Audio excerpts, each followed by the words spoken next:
Every time our athletes walk into this weight room, they're going to be pushed to the max. Let's go! Let's go!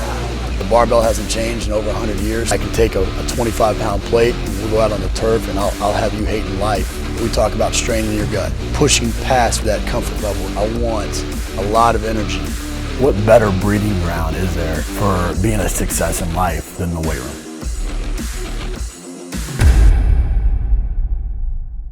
Hey guys, welcome back to Iron Game Chalk Talk. I'm your host, Ron McKeefer. This is episode number 316. I want to thank you guys for listening each week. Appreciate those of you that like, share, comment.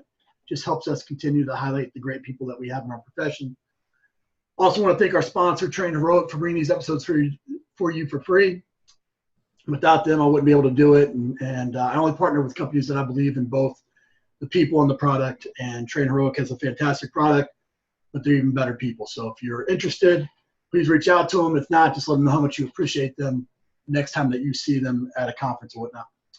This week, I'm joined by a legend, a guy that I've known for a long time and looked up to for a long time.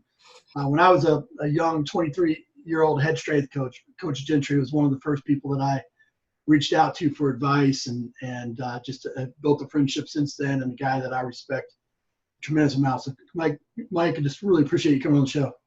Oh, it's my pleasure. Thanks for inviting me. Coach, you've been in this field for a long time. You had 34 years, really split between two places, East Carolina and Virginia Tech, mostly at Virginia Tech. Rather than kind of go down the journey question, which time period, when you first got to Virginia Tech, or when you were building the program, or when you started to work on your PhD and writing books, which time period really developed you as the person that you are today? Well, I'll tell you the truth. Honestly, my start at East Carolina in 1982 with head coach Ed Emery, that was the biggest impact on me. I was young and impressionable, and I was just very lucky to get into a program that had a head coach that was he's gone now, but he was an iconic leader, motivator. He valued strength and conditioning. He actually had roomed with George Dostal down at Clemson, the first strength coach there. So he had a real appreciation for it, former high school coach. And just the way he was able to mold the team and lead them through the team. And I've kind of modeled that a little bit as I went through to try to motivate the individual through the team. And made a huge impact on me, taught me how to be a coach as much as anything else. So that was a time period. And then I think the more money that got into our profession, right, the worse it got in some ways. Not always, of course, but so those times that we weren't making much money and that we maybe didn't have the finest facilities still were some of the best times. That's just an opinion, of course. I couldn't agree more. I mean, first 7 years at South Florida, we were in a 2,000 square foot weight room with, I had 10 groups and ate a sandwich on the floor for lunch each day. During the group, it's amazing. One thing that I really enjoyed that you said there that I want to highlight is the fact that I think so many times, especially as a young strength coach, we only kind of stay within our profession, and we look to leaders within our profession. But I mean, we're surrounded as coaches around some of the best head coaches, sport coaches, right, on the planet. And learning from them and how to manage a team, manage time, people, and resources. To me, that's the job when you become a head strength coach. In East Carolina at the time, and maybe now also, was a place that coaches, kind of like Miami of Ohio, it was a cradle of coaches. Yeah. And there was, John Zernhell, Phil Almation, just several more that were really good coaches, and I learned from them as well as Coach Emery. So I know I've been guilty of that in the past, where I've I've been in with the head coach, or I've been in with the AD, and I've almost had a kind of a standoffish relationship with some of the assistant coaches. Well, that's reality. Yeah, you got to hold your ground. You do have to hold your ground in our profession, and you coach your position, and I'll coach mine, kind of thing. That's true. And sometimes that's warranted for sure. But there are also coaches that are going to go on to do some really good things, and it's a great opportunity, like you said, with the head coach of East Carolina, rooming with the first strength coach of Clemson, to Yep. really help mold them in what strength and conditioning coach can do for them in their journey as well. So I'm glad you mentioned that. I always talk about the biggest mistake. We've all made a million of them, but what's one of the biggest mistakes that you've made in your career, and how Okay. I'm sorry. I've made so many mistakes, right? And some of them, were aggressive, and I was just trying to do things better, and wouldn't do it again. Kind of, you learn from your mistakes. But I would say the one thing that I was too selfish, and it became a little bit too much about me at times. And I think that's part of being younger too. But I wish I had cared about those guys a little more after a loss. I tried to do that, but I could have been better at it. And I tell you, I tried to go see kids that were in the hospital, but I didn't see them all. And I wish I had done a better job with that, because sometimes you're the only guy, especially during the season, you might be the only coach that goes by there. Right. So, I wish I'd have been a little more we and a little less me. What a great that's some fantastic advice. Yeah.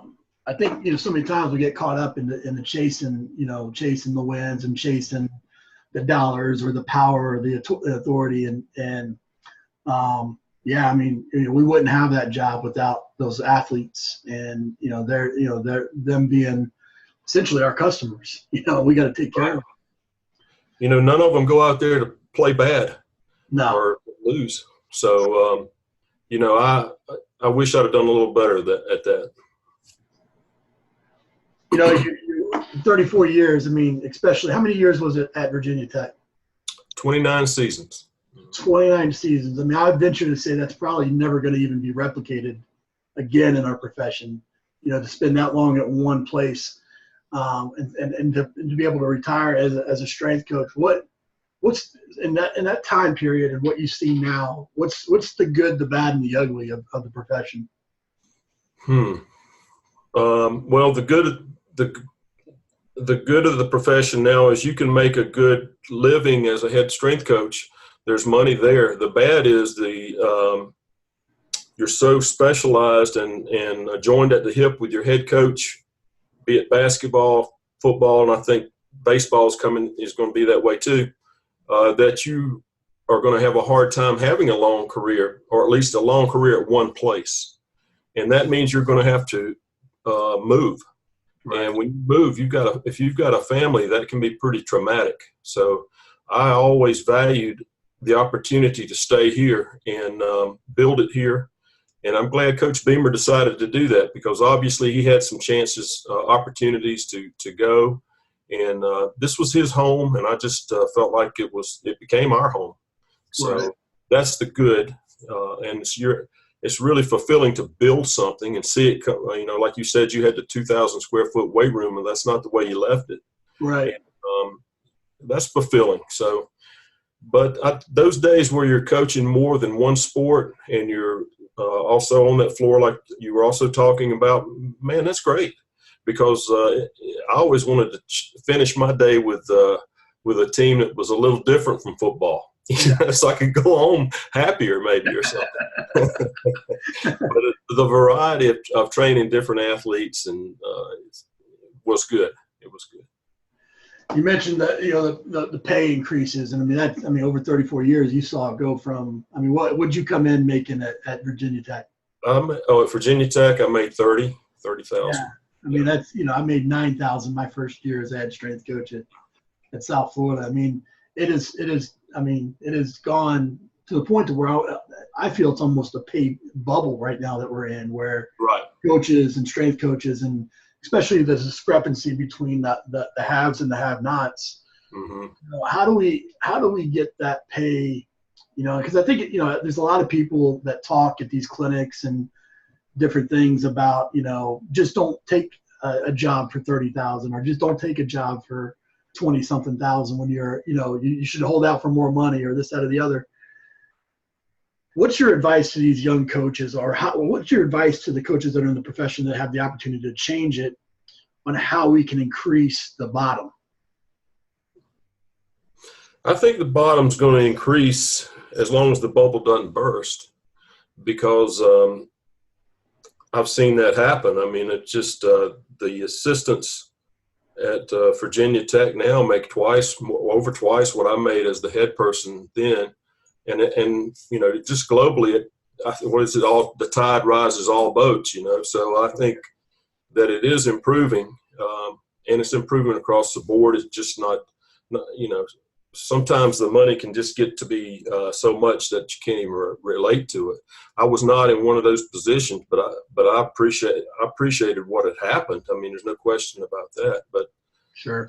I don't know how to answer that question really.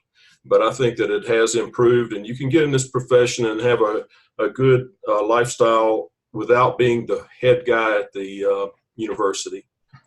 I do believe that. I've seen that. So, Yeah, I think, you know, the challenge, I think, is that I don't think it's growing at the same rate, you know. So, like, you know, back when, you know, 20 years ago when I got into it, or 30 years ago when you got into it, you know, the head guy was making maybe 30, and the GA was making, you know, 10 plus grad school or something, you know. Yeah. It was almost 50% of what the head guy was making. Now you got guys making $500,000. right. The next assistant makes 90, you know, and the percentages aren't the same. I think, you know, I know that you and I have talked about this a little bit since. What's your feelings on strength coaches, kind of, because I don't think that in our lifetime as a strength coach that the market is going to answer necessarily, where the assistant's going to be making even 3/4 of what the head guy's making, or a half of what the head guy's making. So I think to do that, to try to provide that life, you have to create some additional revenue streams, be it maybe teaching classes or maybe writing books or those types of things. I know you've done a couple of those things when you're coaching. What's your advice for the coaches on how they can create some additional revenue streams? Well, those are good ideas, and you've got more ideas on that line than I do. But I think, number one, don't come into this profession if you don't love it more than it makes sense, because you're going to pour so much of yourself into it that it's not going to work out on a financial basis unless you love it and you want to be there, and you're willing to do all the things that it takes. And quite honestly, those things have increased so much over the years. You know, when I started at East Carolina, if we didn't have a football game on Saturday, I don't remember having to be all my weekends there. Well, that's changed. You know, all those things have changed quite a bit. So you really have to love it. And then, as you mentioned, if you do love it, you don't mind teaching a class or two about it that's related to it, and you don't mind writing books about it, or having a website about it, or those kind of things. You're looking for answers anyway. So you're studying already, and you want to network with people, which is so incredibly important. I would suggest to new people coming into the profession, build your group of friends that you can pick up that phone and say, man, this sucks, or how do I do this, or how do you do this? And, you know, because that's going to be the kind of thing that's going to pull you through. So build your network, do clinics, you know, go see people, and just work hard and build relationships with the people that I cared about the most. Maybe this was a little off. I wanted the respect of the athletes. Right. Maybe I should have cared more about the respect of some of the peripheral, but I really, my guys, my people were the athletes, and I wanted their respect, you know. Yeah, I think I couldn't agree with you more. I would always use the example with young coaches that, you know, you take, like, the words are escaping me, like, you know, the Doctors Without Borders, or you know, the groups like that travel, the missionaries and things along those lines. I mean, they're doing some phenomenal work, you know, and getting next to nothing to do what they're doing. Yeah. So there has to be a passion that transcends the money question, for sure. But I also think that we're in the first 100 years of the profession, and we have an obligation to try to make it grow. top and bottom. So I think there is a challenge there, a dichotomy that we have to, kind of balance the two. You're right. If you're not in it for the right reasons, you won't last, in my opinion. No. And maybe along those lines, both through the CSCCA and the NSCA, the more professional accreditation is maintained and, standards are upheld,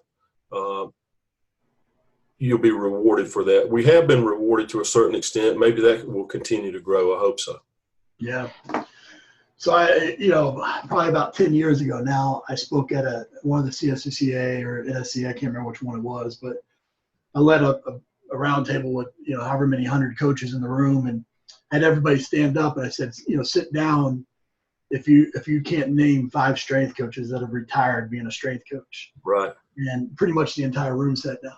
You're one of the few guys that has retired being a strength coach. Well, I tell you what, I joked with Joey Batson's one of my buddies, and I said, Joey, you've got as much chance of seeing an albino black bear in the New River Valley as you do of seeing a 60-year-old head strength coach. That's 100% true. That's about right. I can't think of very many other than himself that have been able to persevere on, or to get past that glass ceiling or whatever you want to call it. Sure. Yeah. Well, I think, I think you would agree with this, is that it was as much luck as it was skill for you to stay at Virginia Tech for as long as you have, or Joey to be at Clemson for as long as he had.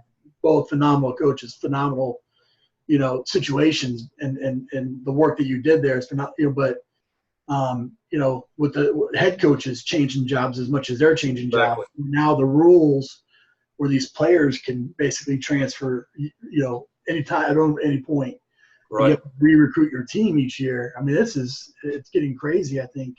Well, it's bad. I think that free agency situation coming, to me, it ruined professional sport, especially football, where your team doesn't stay together. And now to filter down into the collegiate ranks where, we're trying to teach kids beyond the game. We're trying to teach them some principles that they can take with them and apply later in life.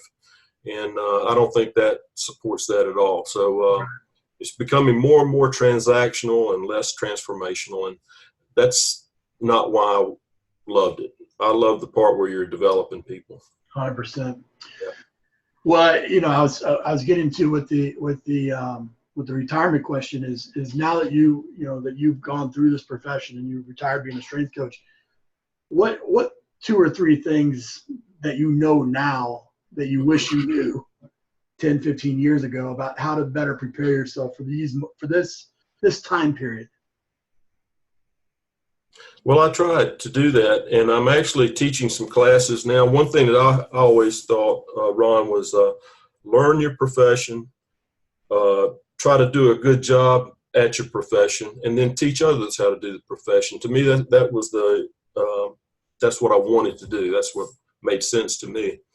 And so that I'm thankful Virginia Tech allowed me the opportunity to get a graduate degree, to get an EDD in education, really at their cost. Yeah. So I didn't feel like I could turn that down. So that opened some doors. Right now I'm adjuncting at Baker University, just starting that process in an online situation for doctoral students in education. And I'm liking it. I'm enjoying it. So think about what you want to do when you don't want to run out of the tunnel anymore, or when you don't want to be on the bus, because at some point that's reality. Right. So, I think it'd be different for different people. Some people like to do some personal training. Some people like to get in the private sector that way. But for me, it's been more about education. And I'd love to get, if I can work that into a situation where I am a little more specific to strength coaches or people that want to get into this business, that would be ideal for me. Yeah, 100%. Yeah. I talk about it, I think there's, 3 things that we need to be doing as a community right now. I think one is we need to be fighting to put a strength coach at every high school. That needs to be our number one priority. Right behind that is I think we need to create kind of a high performance manager or an associate AD that's in charge of sports performance Yes.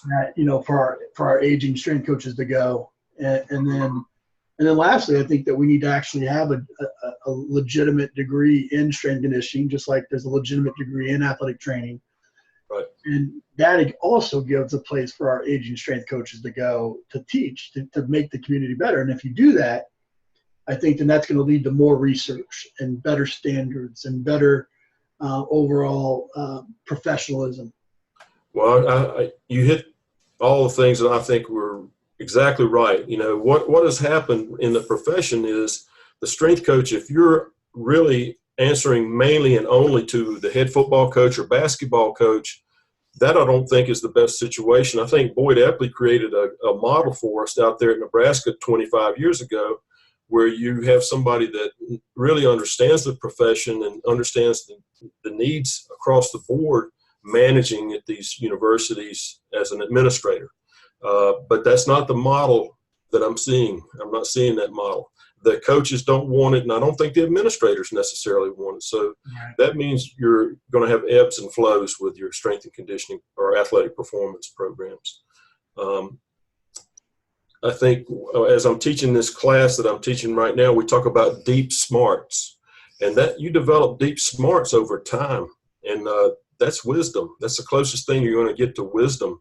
So if you are in a teaching situation where you're teaching people that want to get into this profession, it does make sense to have people there that have made the mistakes. 100%. And so I'm with you all the way on that. Yeah, I think I couldn't agree more with you. And the wisdom piece, I mean, the wisdom piece comes from making those mistakes that we talked about at the very beginning of the conversation and finding a way through it. And I think that the challenge that we have now is we not to sound like a crotchety old man, but we have a generation that's got a fear of failure. They're used to pushing reset on the video game, anytime it wasn't going their way. And they're not willing to fail and put themselves out there and be vulnerable to fail, which is the only way we knew how to do it, 20 and 30 years ago. And I don't think coaches have changed. I don't think athletes have changed. I just think that fear, that vulnerability, that's the part that's been tough to get through. And so when you have that, and you don't have the right people teaching them how to put themselves out there, or at least, people like yourself and others that are saying that it's okay to not have all the answers. Right. Then it becomes it's such a highly testosterone driven type alpha type of profession. It becomes tough. Yeah. Well, I think most of our athletes will forgive our mistakes as long as they know that we sincerely care and that we're in it for the right reasons, and we want to help them be successful, and they feel that through our actions. They understand that you're going to make mistakes if they're made in that context. One of the models that exists right now is for strength coaches to follow in the sports medicine model and be a part of the sports medicine team. And I mean, I know you and I both, highly value the profession of athletic training and sports medicine, but I think we would both agree that it's a different profession than strength and conditioning. What's your thoughts on strength coaches lying there, or if you disagree with that, where do you think that they should lie in those reform lines? Well, I think it depends on the individuals involved. And there can be, like I was very fortunate at Virginia Tech, the head trainer, for lack of a better accolade, was Mike Goforth. He was great. We could have worked together, and we did work together. And but I didn't report to him, he didn't report to me. And I thought that was a better model, that we almost shared the same authority, I guess you'd say, in the organization, but there was a great respect factor. So yes, I don't think we were ever working. We shouldn't be working at odds. I know in some places that it's that way, but we didn't. And I think we both appreciated the fact that we weren't working for either one of us were doing that. Yeah, I agree. I think it's it's something that I have trouble with, because honestly, I think the NSCA and the CSCCA both are trying to kind of push us into that model, or maybe it's the NCAA that's really trying to force us into that medical model, and we're being compliant with it. But I don't believe it's the right path for the profession. I think the happiest day in the NCAA's life would be if we had no strength coaches. There's probably a lot of truth to that. That's the way it feels to me, that they see us as unnecessary problems. Yeah, I mean, it's again, it goes back to just an overall professionalism within our profession. We have to do a better job.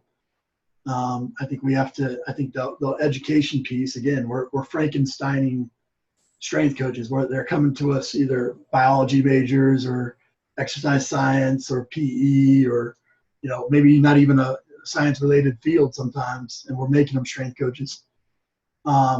We got to do better in those regards, but I agree with you. I think that's the number one challenge that we have as a profession, is we haven't found a way to evaluate a strength coach. Mm-hmm. So therefore, we don't really have a way to create any kind of security from it.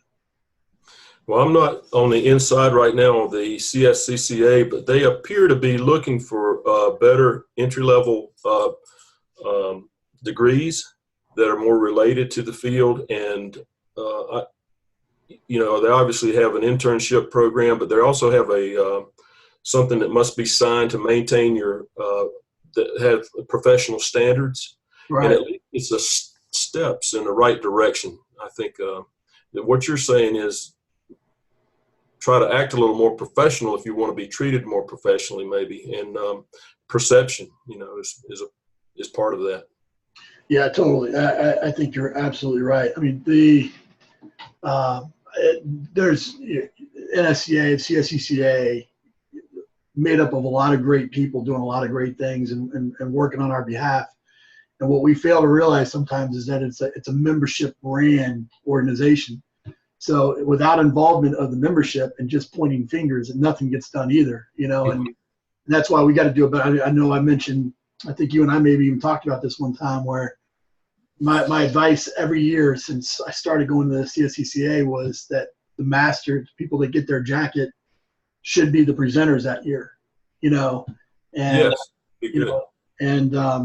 That way, they're sharing their knowledge, which I think is the most important piece. I think that's good.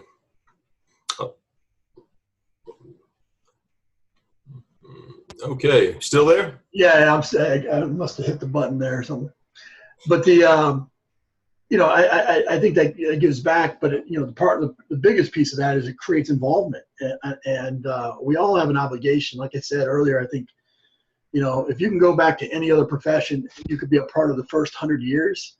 We all have an obligation to document more and to contribute more and to be a part of it more. And instead of sitting on our hands and complaining about it, what everybody else is not doing. Can I share one thing here? I've got all of my results over 29 years at Tech, and I've got all of the training that went with those results. And, we tried to be consistent in how we evaluated and tested athletes, football particularly.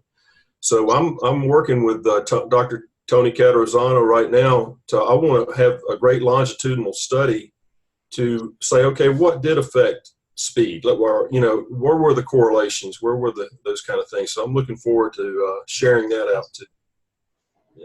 Yeah, that's absolutely. I mean, I think that again goes back to what we were saying is one of the three things that needs to happen is our leaders, guys like yourself, need to be need to be educating the next batch, and so many times I think we're pushed kind of out to the side and in favor of whatever the flavor of the month is, and that's got to be something that we change for sure. Well, Coach, we end the show with some resources here. What's the best piece of coaching advice you ever received? I guess the coaching advice is from Johnny Parker: coach the kid, not the weight. Sure, a lot of people may have said that in the past, and I've watched him work, had that opportunity, and I've known him for a long, long time, and it was authentic to him. and it made sense to me. So coach the kid, not the weight, would be one of the top ones. I got a Buddy Morris for you too. Yeah, good. It's not always whether the program's working or not that's successful, but how hard the athlete is working or not that creates the success. I thought that was a great quote. Both great coaches, both fantastic quotes. I just talked to Johnny earlier today, so. Oh wow, it's awesome. He's great. What about a book, app, and website recommendation? I'm not looking at a lot of websites, but I'm going to tell you, this is the book, the number one for me, The Strongest Shall Survive with Bill Starr.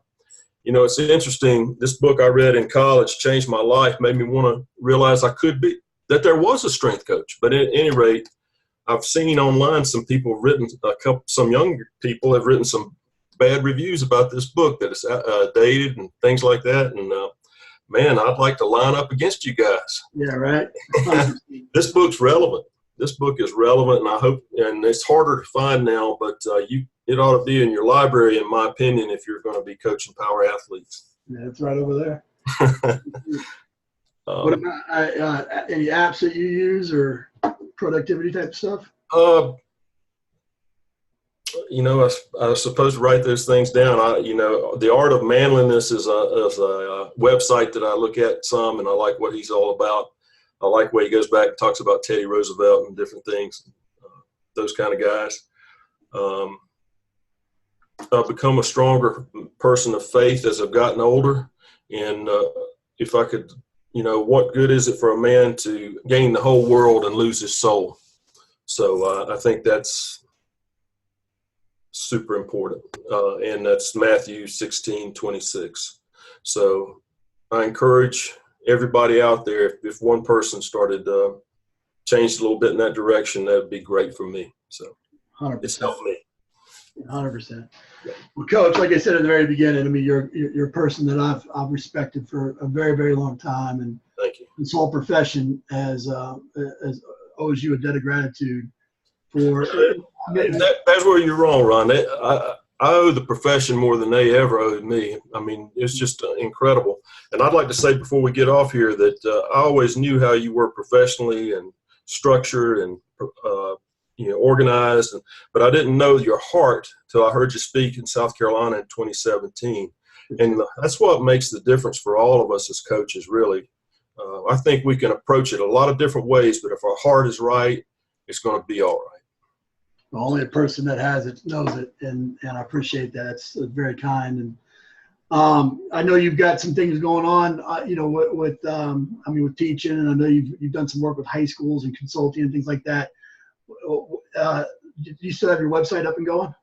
Well, I tell you, we just took down High School Strength for various reasons. I thought we had some really good content on there, and I think our program was good, but there were just I want to do some different things. We've got a Facebook page called Sweat Leadership. I invite everybody to check that out, and I've got some ideas. Obviously, when I'm teaching, I want to take this data that I've collected and do something with that. And I've got another book idea in mind too. So I've got your book here. I've got another book by Jeff Connors right here that's on leadership. They're both great. I mean, sometimes I say I'm a book collector, but because I need to read more of it. Behind you. Yep. Now, Coach. Anyway, I got things going on. I want to keep growing. Well, that's the thing that I look back, and you were the first strength coach that I knew that went and got your PhD. You were one of the first strength coaches that I knew that had put out a book that I knew personally, and those things inspired me to where I should be finishing my PhD here pretty soon. And awesome. I've got my second book out and those types of things. So what you've done for me in my career, I appreciate it, and thanks so much for being on the show. Oh, my pleasure. Thanks so much. Take care.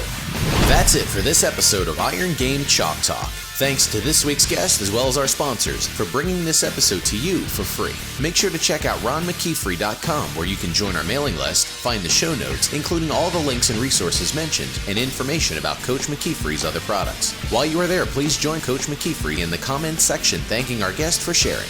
If you haven't subscribed to Iron Game Chalk Talk on YouTube or iTunes yet, make sure to do so. Comments, ratings, and reviews are always welcome. Coach McKeefrey can be found on Twitter at @RMcKeefrey, on Facebook and YouTube at /Ron.McKeefrey. That's it for this week. Be sure to check back next week for another great episode of Iron Game Chalk Talk.